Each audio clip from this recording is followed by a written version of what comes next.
Okay, Pat, we're back on tape.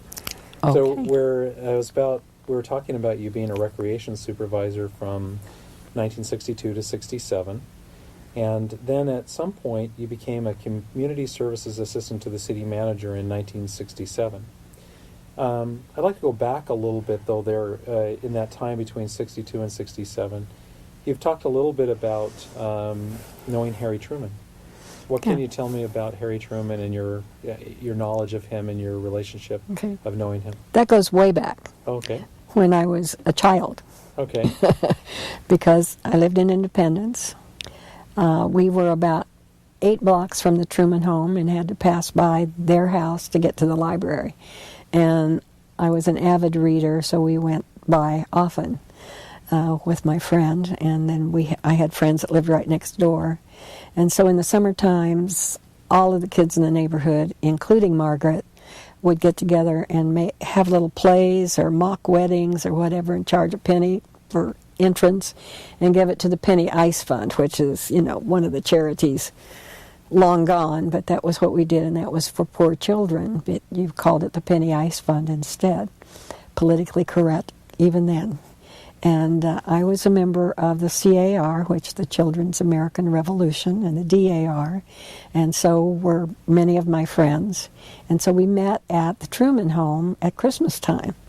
Margaret and Harry played the piano and sang. Now, this is when he was a senator and not a president. And then as time went by, and of course it was the thing in Independence because everybody knew him and he knew most everybody else. So we would be there at Christmas time, and then when he was elected vice president, there was a reception on his lawn, and my friend and I were walking by, and there were no fences up at that time. And Margaret saw Shirley and I, and she says, come on over, come on over. So we went through the whole receiving line. I have no idea who else was there, but was that ever important to us to be with a vice president of the United States? So that was pretty exciting stuff to me. And my father's family had lived in Independence forever, and my dad's uncle was Fogg Allen, and he lived on the same street as Harry Truman. So Fogg Allen was the basketball coach at the University of Kansas and later the athletic director. So there was a lot of family and a lot of history right there on the street where my dad was born. So I was kind of into history ages ago, just by osmosis, if nothing else. So what was we've asked people about certain things in history. For, I think, your time here in Redondo Beach, the one that we've asked about is the day that John Kennedy was shot and what people remember of what it was like here in Redondo Beach on that day. Because that was, for people of my generation and probably of yours, that was a traumatic and big experience. I was at work. I had just come back from visiting somebody at Gardena Hospital, was driving to Redondo, and heard it on the news, and I still to this day remember the grassy knoll and the puffs of smoke on the grassy knoll as the very first thing I heard. And then they were talking about Kennedy. And then when I got back to City Hall, it was like everybody was just totally stunned. Nobody talked to each other. It was just silence. Of course, we had the radios on because some of us did have radios in our desks at City Hall. But it was just a very, very quiet thing. But at home, I remember all of my children watching all of the funeral procession and being very impressed. And the little boys writing about the funeral. And Sarah Ann, who was 3, no, she was just 2. And she was so impressed watching all of that. And I thought, how can a child that age be stone still watching a funeral procession and all of that led up to it? But it was such an impact on everyone. I don't remember what happened after the funeral. I think for days we sat in front of TV. Well, what do you remember? The next, I think, big thing was the Vietnam War. and eventually having 6 children, did any of their classmates or serve in the Army or the armed services and go to Vietnam? No. My oldest was very much ready to go to Canada if he had to, but he wasn't quite old enough for that. So. Now, do you remember anything about what the hippie generation was like? Was there anything like that in Redondo Beach that you were aware of as a young parent? Oh yeah, I mean, because of the beach, and that was how some of the social services started, because people like Dick Parker at St. Cross Episcopal in Hermosa was very much, and Don Jarman at a church in Redondo, were some of their parishioners and some of the young people were very much into the hippie style, the hippie dress, the drugs, the beginning drugs, and all of that. And what was the lemonade stand? Something for lemonade stand that was formed out of that group, and thought it was a nice way of helping people, but turned out to be just the opposite. But out of the Walden 3 lemonade stand eventually came the 1736 house.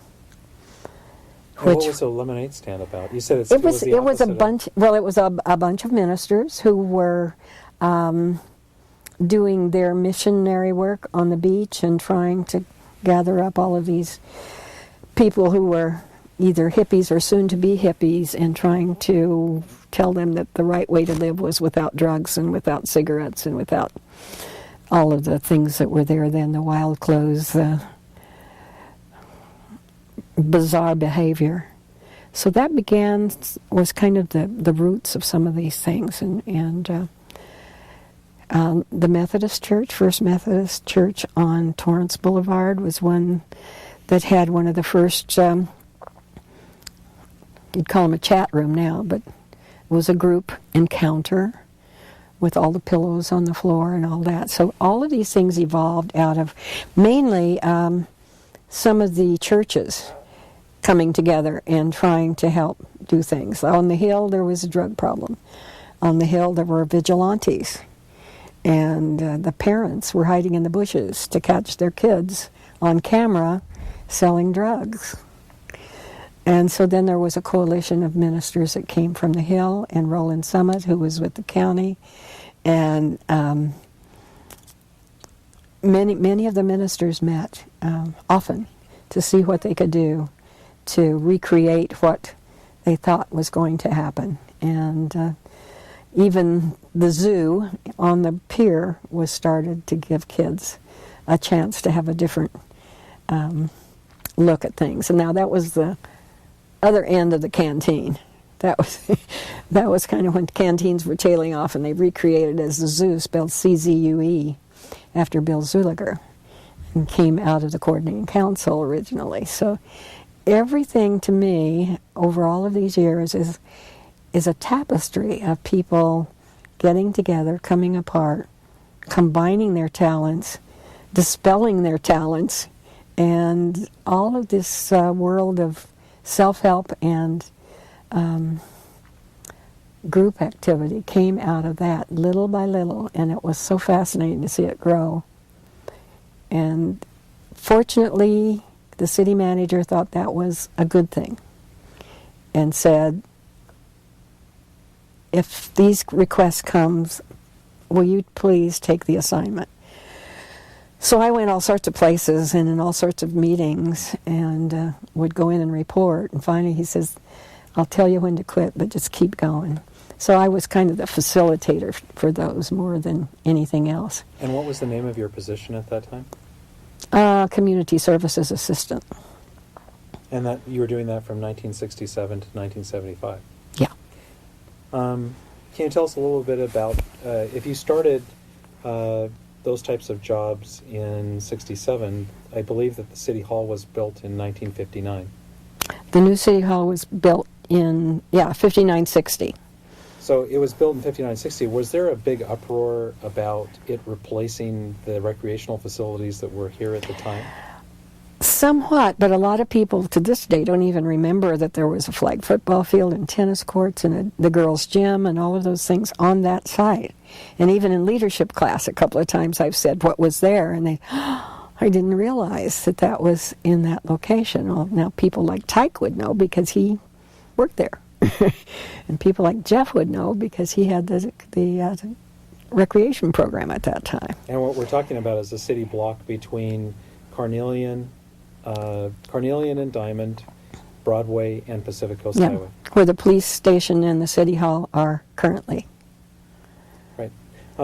So as you became more and more involved in these community services, how was it that you became a director of community resources?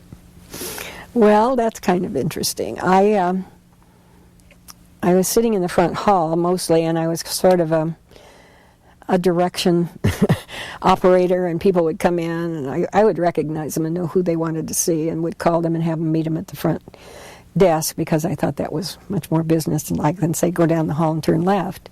And then I said to Bob Riley, I said, you know, it seems wrong that people go to the front door of City Hall, and it's the council chambers, and there's nobody there.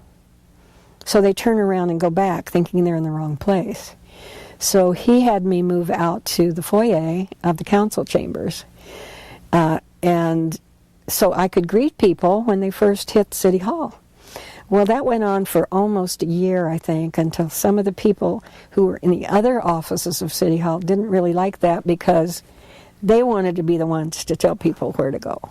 I guess. I don't know. But then that was changed, and there was a sad happening in my family. My father was killed in an automobile accident, and I quickly had to go back to Independence, or Enid, Oklahoma was where they lived at the time. And so my daughter came and filled in for me. And she realized that I was doing about 150 things a day, wearing many different hats. And so I guess when she talked to the city manager, he said, "What does your mother do all day?" I know.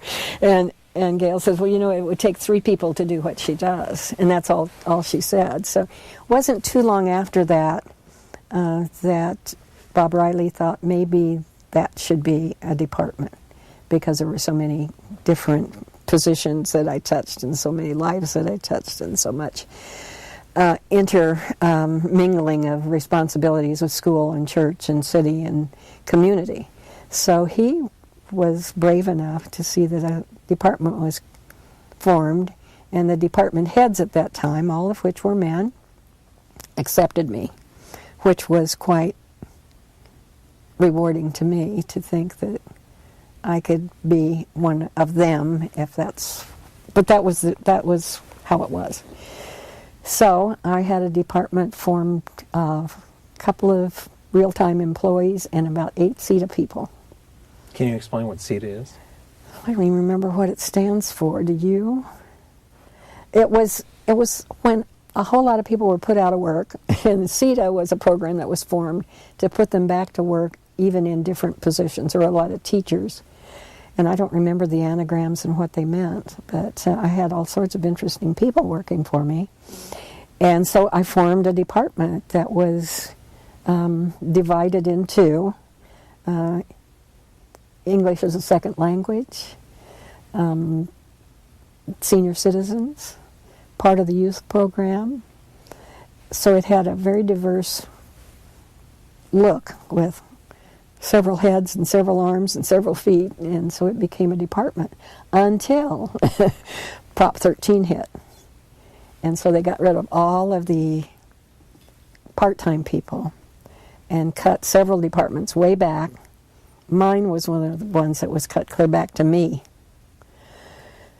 And I thought that was kind of odd, and they said, "Well, Pat, all you do is talk on the phone, so you can do that without any staff." Well, I'd had a staff of 12, and they cut it back to me. And then they said, "Well, you'll have to get it all back through volunteers." So I wrote a job description for a volunteer coordinator, because I was carrying the programs that were already in existence. And the city councilman said, I'm sorry, but if you have a volunteer program, you have to run it with a volunteer. And I said, well, that's almost impossible because you do need someone who has some authority to make decisions. So little by little, I had volunteers. There was one wonderful lady from Hermosa Beach who came in, volunteered 8 hours a day for a year and a half for me. And a gentleman who was a retired attorney who volunteered. So little by little I gathered up. Then there was a secretary in another department that nobody wanted at the time. They didn't have enough work for her, and she was too fast. She'd got all her work done and then had extra time. So I took her back. So little by little I built my department up again. And in 1981, the schools were closing. And the department heads had the opportunity to design a program for Patterson or South School. And I thought it should be a multi-purpose, multi-dimensional center where people could go and get a lot of service in one place. So that's how I came to be the Director of Community Resources at Nob Hill. So something that you talked about is you were one woman in the middle of a lot of men that were department heads. I know also that at some point you became a single mother with 6 children. When did that happen? I got a divorce in 1970, and so I was a single working mom, which really wasn't the most exciting role to play. So you were, at that time you were still a community services assistant to the city manager. So in the middle of the divorce and having 6 children to take care of, you also started a department. And then, in addition to starting the department, Prop 13 happened. Do you remember what year was it? About 1977? Yeah, I would say 76, 77, as I recall. And you ended up having your department stripped. It was stripped. Then one of my daughters, my youngest, Sarah, said, "Mom, you won't even be able to leave the office for a minute. If you're the only one there, I will volunteer and come and work for you." She's 15 and a half at this time.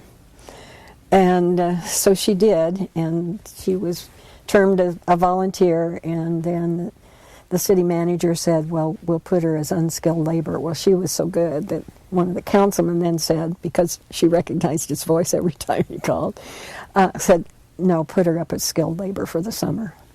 So then I got my department back. Now, if I could talk to you a little bit about the department and the city. One of the things, when talking to a businessman in some of these interviews, they've told us that there was a time in Redondo Beach when you could do a deal on a handshake. It didn't matter if it was millions of dollars or if it was, hundreds of dollars.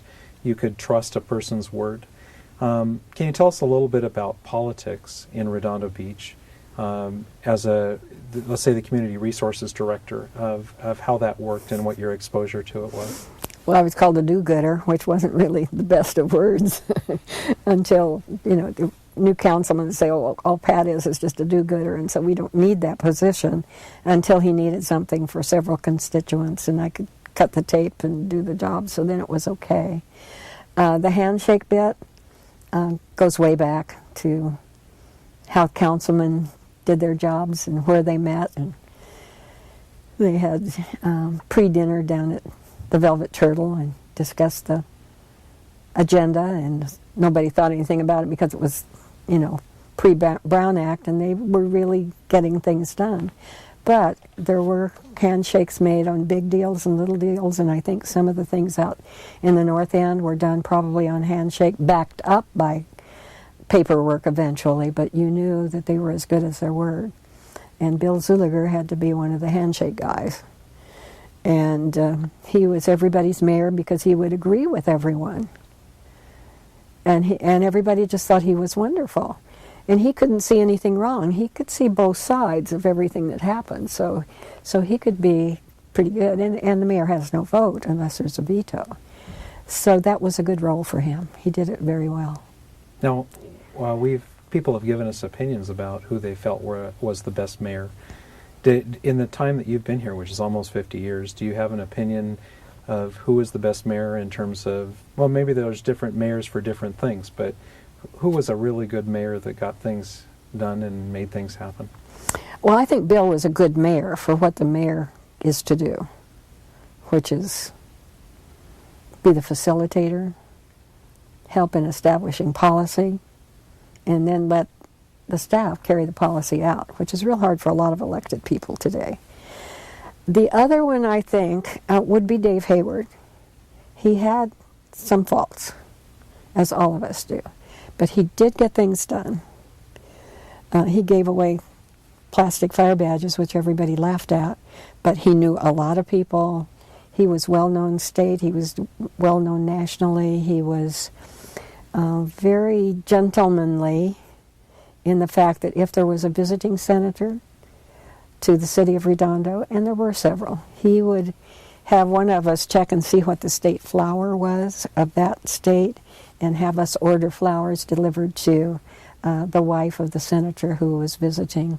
So there were a lot of good things, and he knew what was going on because he studied it, and he was responsible for getting curbs and sidewalks with the approval of city council, of course, always.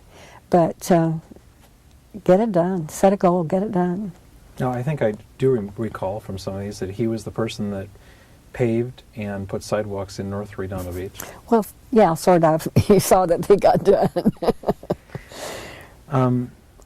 One of the things we talked about is these meetings that people had before City Council. There was no Brown Act, and as some people have said, that's how, that if they had to build the harbor today, they couldn't do it. If they had to build anything of that size. Now, were you ever privy as a member of a director or in other jobs that you had to the meetings and how things were done? No, not those meetings. I was just small fry at that point in time and just interested in what was going on.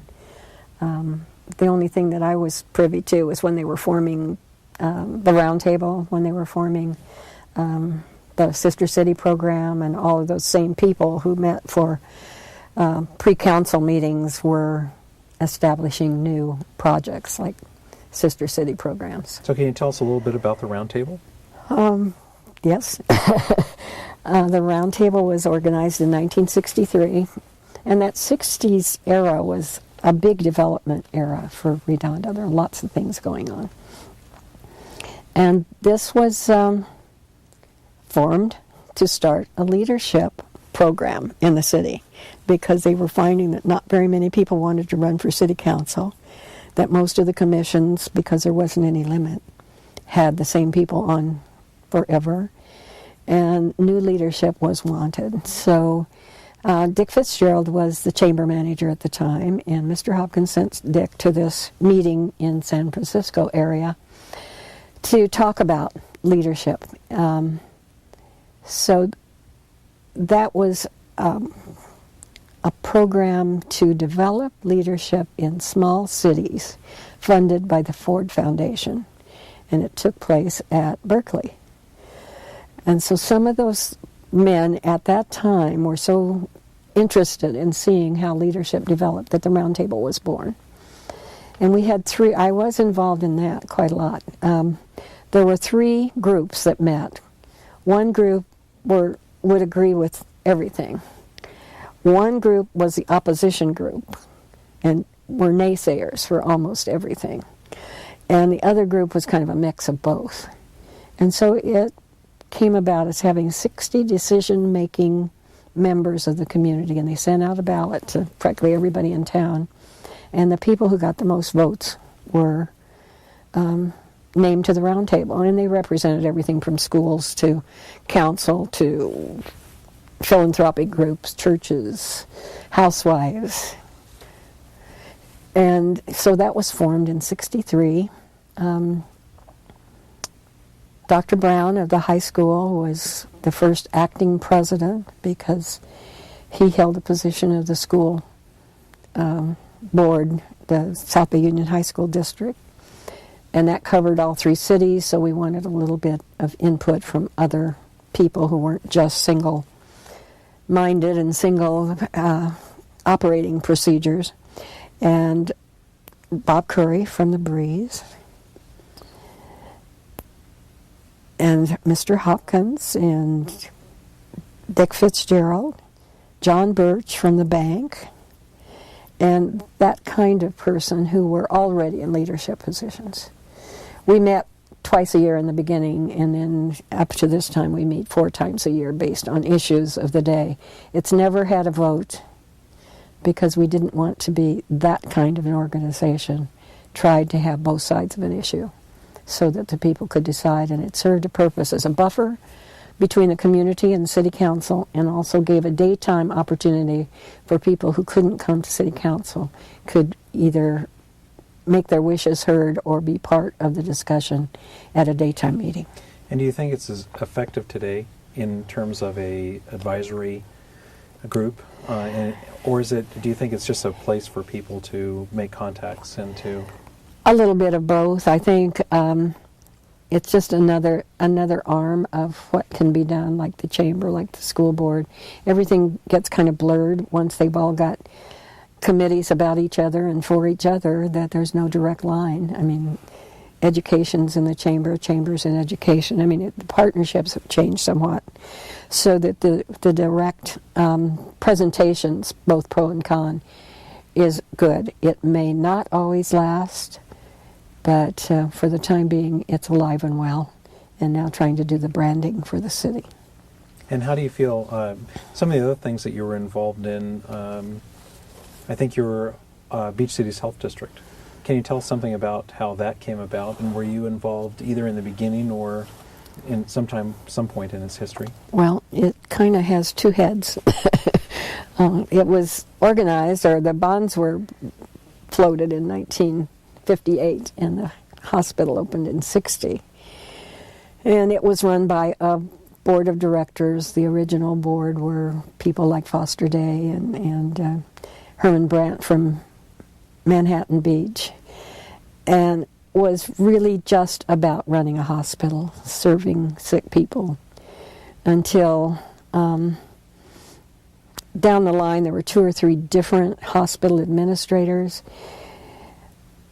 Until 1984, the board of the hospital district at that time decided they should lease the operation of the hospital to professionals.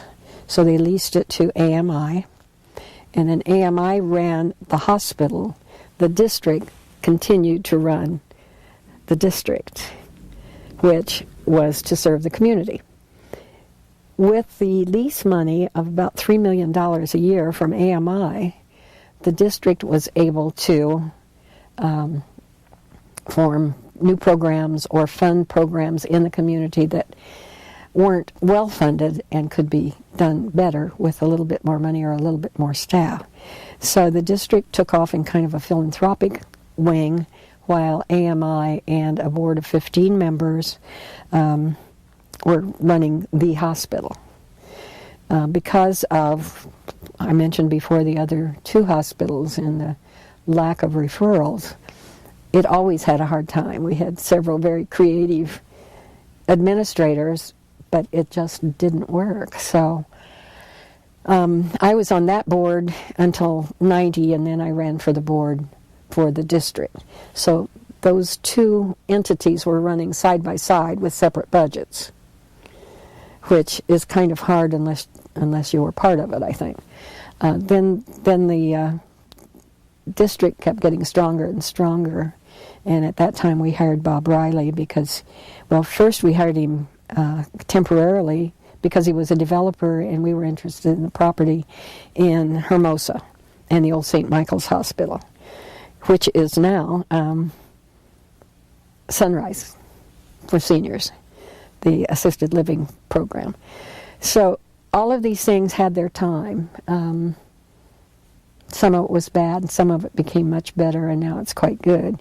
And then the health district has taken a real strong position in the 3 cities, and has programs that no other area in the country has. It's very unique, what with the Sunrise Assisted Living, the Adventureplex, all of the programs that are normal for health services, a very strong senior citizen component, a children's program that advocates for children.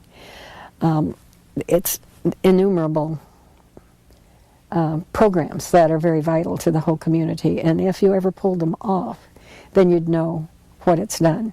It's very difficult to explain what it can do, what it will do. What it also does is funds counseling services for Funds- children and teenagers. Yeah, through the South Bay Youth Project, which has been in existence since 1975. And how did that come about? The youth project. Did you have anything to do with that? Yes. That came about through Law Enforcement Assistant Act, when money was granted nationwide to help juveniles again and to form some counseling programs in a self-help way and also with professionals in different communities. Well, at that time, we had a very strong alliance with the County of LA, and Mark Scherbacher of the county was our liaison, and thought that Redondo Beach would be a good city to do this. And since I was a community liaison, it fit with what their compliances were. So there was another juvenile diversion program in Pomona, and then we were the second one in LA County. And of course, we're still going. And much to the goodness of Dan Smith, really, because he's kind of a magic person to keep that going. Counselors were the main things, and we trained a lot of counselors. And supported 1736 House and helped with housing for domestic violence. So all of these things have not only taken root, but they've grown and grown and grown. And the health district helps support some of those, as well as other cities in the community. Now, one of the things that people say when they come to California, I think, is that there isn't a lot of sponsorship of the arts, especially in the suburbs like Redondo Beach. Can you tell me a little bit about your sponsorship and the things that you've been involved with that have sponsored new art programs, including I think the South Bay Symphony and some other programs? Yeah, I was on the South Bay Symphony board, and also there was a symphony in the Palos Verdes that used to come and play in the band shell every Sunday. And we did all that, again, through the recreation department.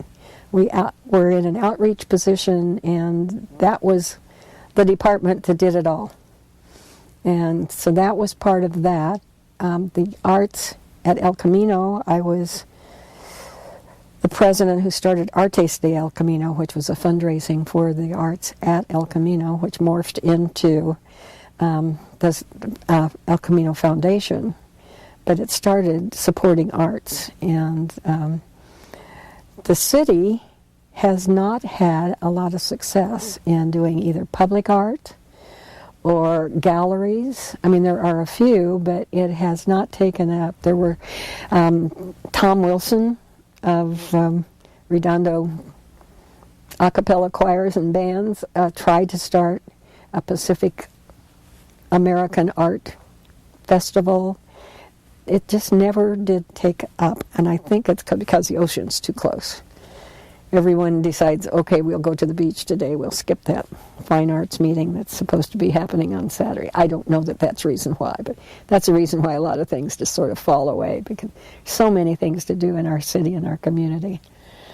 But the arts have gone more to Torrance, some to Manhattan Beach, and then the Pier Avenue in Hermosa. And our beautiful facility has a lot of fine arts programs, but it never just took off and was glorious.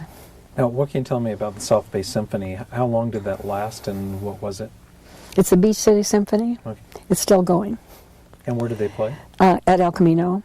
They used to practice at Maricosta, and that was, they were all union musicians, and I'm trying to think of the man's name who ran it, and I should know at the time, and I can't, but it's been in the area for 30 years, 40 years. And then TRW had some arts things that were going through Henry Tamianka and children's programs, which linked with El Camino and aerospace. I mean, there have been so many things that have just been interlocking. You've talked a lot about El Camino It is the only junior college here in the South Bay, other than Marymount, which became a junior college in Palos Verdes. Mm-hmm. What can you tell me about the development of El Camino, where it started, how it started, and what it is today? Well, it started in old Army barracks and just little shacks on their property. We heard it was Quonset huts that... It was some Quonset huts and some, whatever they called them, little square additions, and it just grew and grew from that. And now has quite a good reputation as being one of the largest populated, and also the property is quite expansive, and some of our former employees here are important at El Camino. Steve Northern, for one, who's with the Fire Academy over there, and I went there for a short time because I wanted to do more than just a little bit, so I went back to El Camino. 5 of my 6 kids went there. 4 of my 6 kids went there. I missed one. And it's always given not only college-age kids, but also adults to go back and learn a lot. And, of course, their component of music and community services has been strong, and they have had quite famous people, and they have a beautiful art gallery and have grown along with the rest of the community to the fact that it's too big for its environs, and but a very important part of the community, and we don't hear too much about it. Now, one of the things I saw that on the things that you've done are the Toastmasters. Mm-hmm. How have the Toastmasters been a part of Redondo Beach through the years? Well, through the years, it's been really important. My husband was a Toastmaster at one point in time, and I used to go to the meetings with him, and it was when you couldn't join because you were a woman. And I didn't want to be a Toastmistress. I just didn't like the sound of that, and many people didn't. And so Toastmasters then in Redondo Beach was brought to fore most effectively by Lou Sunage, who was a police chief here, and he thought that there should be women in Toastmasters, that we should have a mixed group. And we did. And I think Ross Harrington said I was the first female president of a Toastmasters group in the United States, which I didn't know. I didn't know that until later.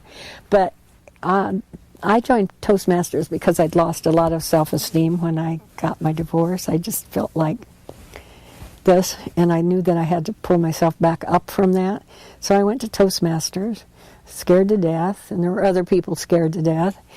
And so that was so helpful for me and for other people. There was a lady there who was a therapist with an alcoholic program who would stand up and couldn't speak for 6 weeks. Finally, the chief got her to say something, at least her name and address. I mean, and then she grew into being able to be on radio, TV, any kind of thing, a special program. So it's been a godsend for many people, and we also started children or young persons Toastmasters out at Perry Park at one point in time.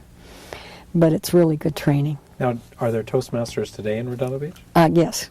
And how do people get in touch with them? Well, the one Toastmasters that Redondo Beach people are in is over at on Hawthorne at the Pancake House, and Tom Rishi of Torrance could let you know how to get in touch, or call me and I can put you in touch with him.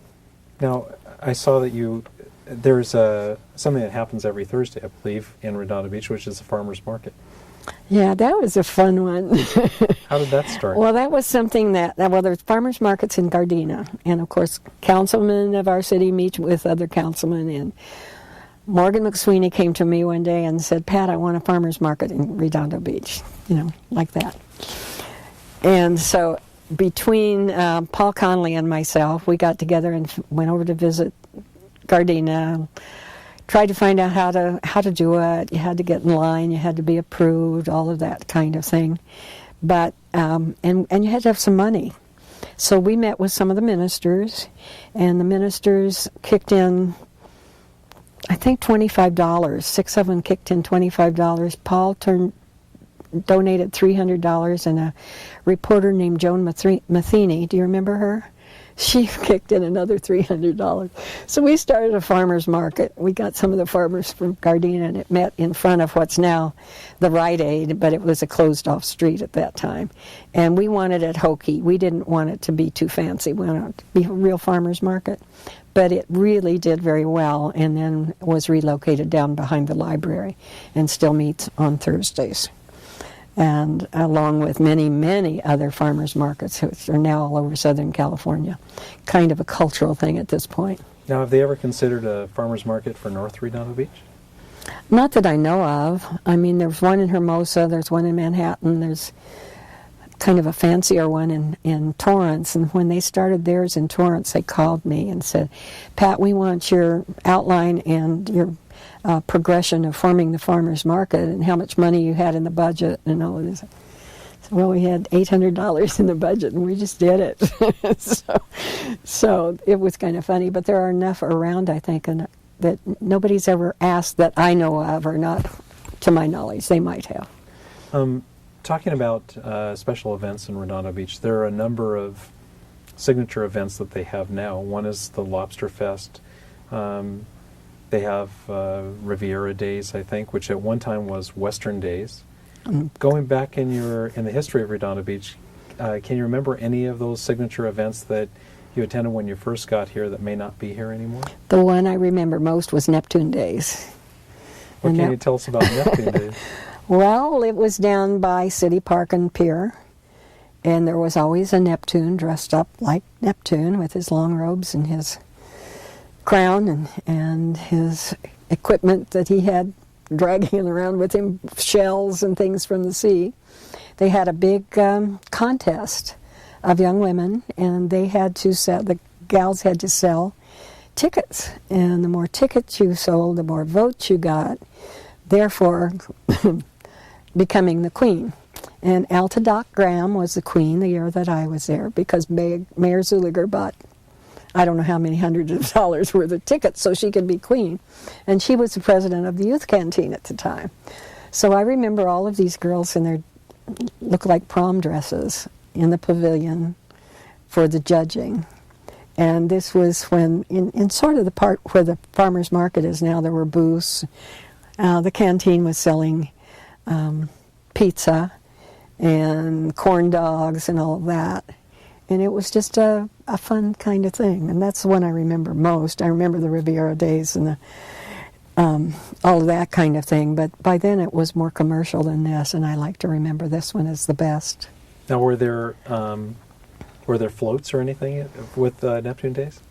Not that particular one that I remember. I just remember kind of the tail end of it. I think maybe that was one of the first things I ever worked as a volunteer for the Dianas. So what do you think happened at Neptune Days? I don't know. It was kind of nice. It probably got blown away with exploiting ladies or something like that. I would guess. Now, were there any other things that you remember, parades or things that happened? Well, I'll start with that, and then I'd ask if there were any famous people that you ever remember coming to Redondo Beach that was notable. The parades. I remember the 1976 parade for the Bicentennial, and Bev Rohr, who was a former superintendent of schools. And I worked with all three of the high schools to have the 1976 parade. One of the few things that all three cities did together without any problems. We had the youth as the chairman, so it ran very smoothly, and we started, the parade started down at Millie Riera's and ran all the way to City Hall, and then parts of it went on up into the other two cities. And we had some unbelievable bands, because every band that you could possibly get was available during that particular time, celebrating the bicentennial of the country. So we were rich in bands, and Kurt Richardson, the former police chief, and his wife rode a replica red car, and it was just a grand celebration. There were balloons in the park, and an El Chautauqua mock-up in the park, and little kids bouncing in the bouncers, and that the other event I remember being involved in when I was first here working for the department was the groundbreaking for King Harbor, and that was a huge event. They had roasted I don't know how many pigs underground in City Park, and it was said there were 25,000 people there, but I don't remember exactly how many. And I keep saying the canteen girls were all dressed up in old bathing suits of the 1900s and the 20s, and they were the servers. And Wayne Sankey was one of the boys that was there with all of these bathing beauties, and Linda Huffman was one of the girls. Becky Hernandez was one of the girls. And it was just a huge celebration, and Jack and Sadie had clam chowder there, and it was all free. Now, and big whoop-de-doo to kick off the King Harbor. And what year do you think that was? Would that be around, we've heard that a lot of the development there was in the early 60s, around 62, 64. Yeah, it would have been the early 60s. And you have made several references to City Park.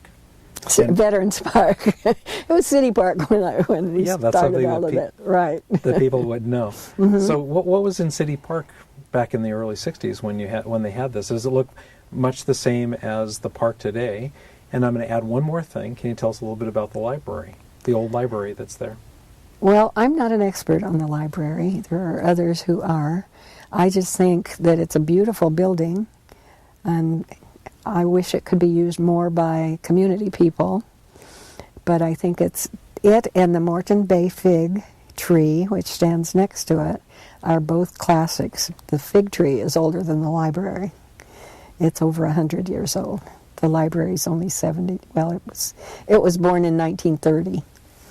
And I think everybody has a special place in their heart for the library, because you not only went down there to get books, but you could see the ocean. And on stormy days, a lot of us from City Hall would go over to the upstairs of the library and watch the waves hit the piers and the beach, just because it was such an awesome sight.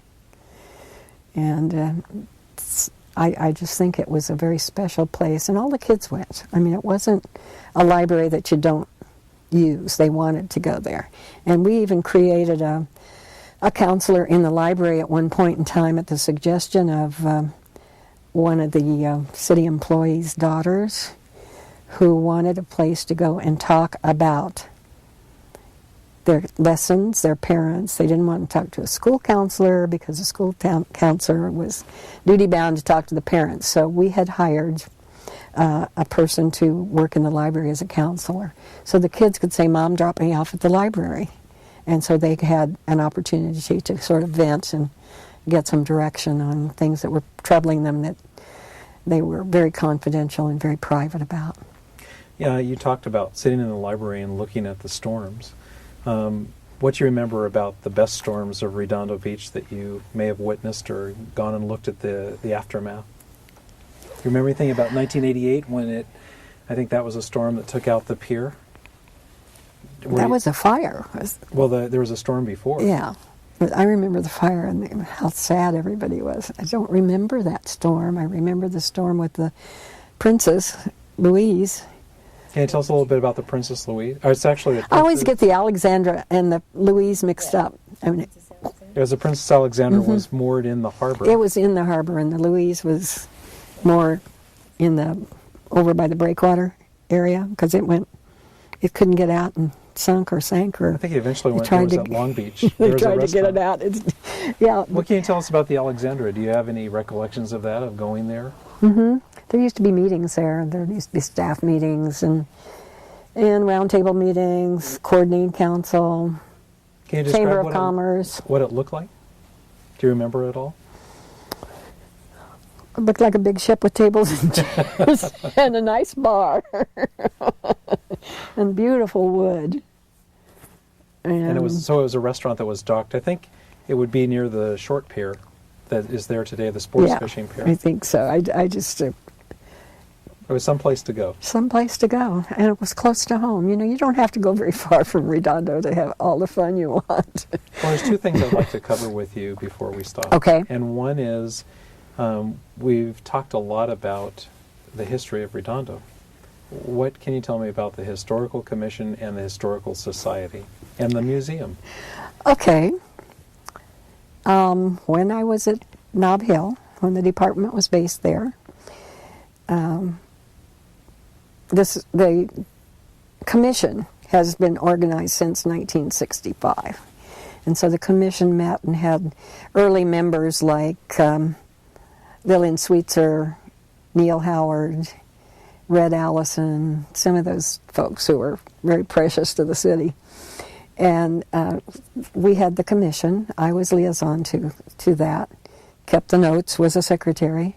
And I always wanted a place to put stuff.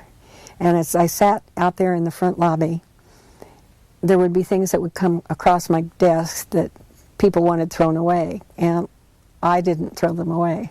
I put them in a little closet that was not being used. It had lots of shelves, so I put them in there. And it just kept accumulating and accumulating. And there were others on the commission that wanted a museum, including Kurt Richardson. And we tried to talk about one on down on the front, but the dampness, the salt, everything just was not good for that. So finally, between Ed Green and Dave Hayward, we got the permission of the council to be at Nob Hill, which was a perfect place because it meant fire codes, the fire marshal inspected, and of course, having been a school library, it met everything that needed to be done. So we had our commission there, and one of the councilmen said, "Pat, you need to earn some money." And I said, "I can't earn money through the commission." So we formed a 501c3, which was the Historical Society, which was originally organized to raise funds for the museum. And then when we had some houses on the home tour, a group of people decided that should be more preservation of homes than historical museum. So it kind of took a different track. So they run side by side, but one's a 501c3, and you join by memberships. The other is the commission, and the members are appointed by the city council. The commission is in charge of kind of the oversight of the ephemera that's in the museum. And so they go side by side together, but apart because of the legalities of their makeup. And then how did the museum come about at Dominguez Park, which used to be the dump? With the pigeons flying over, or the gulls. The Morrell house came up when Paul Conley was head of planning and Tim was city manager. Tim Casey was city manager. About 1984. Mm-hmm. And they decided that they couldn't let that beautiful house, which wasn't the least bit beautiful at the time, be torn down. So amidst many flurries and furbelows and moving of that house up the hill, then down the hill to Perry Allison Park, then back up the hill to Dominguez Park, it settled where it is, and I think it had its first wedding and wedding reception not too long ago there. So community people and volunteers from Chris Cannon's church and other people have put that together beautifully. At the same time, we wanted another Queen Anne example.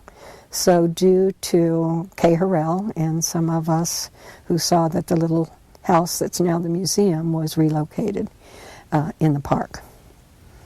And there was supposed to be there's a third plat there for another house, but nothing has come up that's spectacular, so there are only the two houses. And those were taken from the area of Diamond and Catalina? Yeah, the museum was catty-cornered across from the fire station on the east side of the street, about 3 houses down. It sat on a little hill. So you've been here for almost 50 years now. Mm-hmm. And I don't believe that you've ever moved. Do you think you're in the same house that you bought? I am. I am. And so why you actually came from the Midwest? You went to Pennsylvania. You've obviously seen a lot of different places in the United States. Why did you choose to stay here and not move someplace else? I've thought about it a lot, but I've always thought about having maybe a little condo somewhere else, but I would always come home to the beach because it's nice to know where you are and who everyone else is and how they fit into the big picture. There's something rewarding about walking down the street or seeing Dinah after many years and knowing we were together, or have somebody come up and say, oh, I know you used to be on the playgrounds or the canteen or taught me tennis or whatever anybody has in their past and background.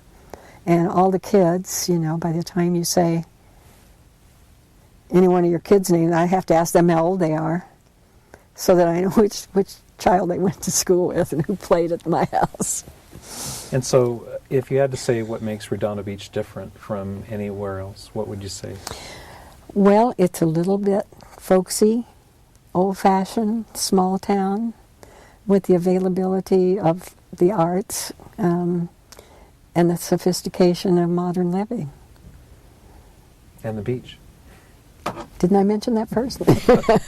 And the beach.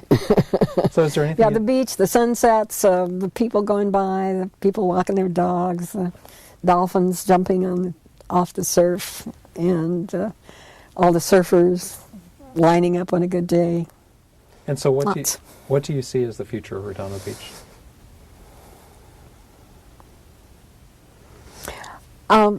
Change.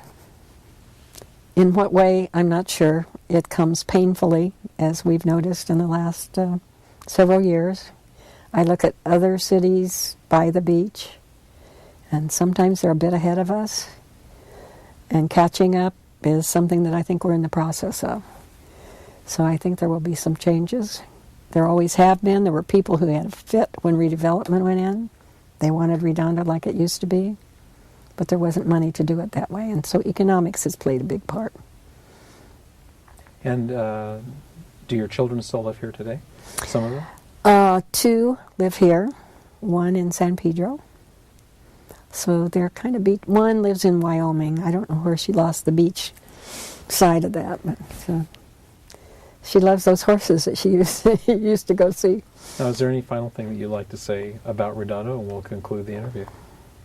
Well, I just don't know that I'd be happy anyplace else. These are my transplanted roots. My original roots are in Missouri, but this is a good grafting, a good extension of who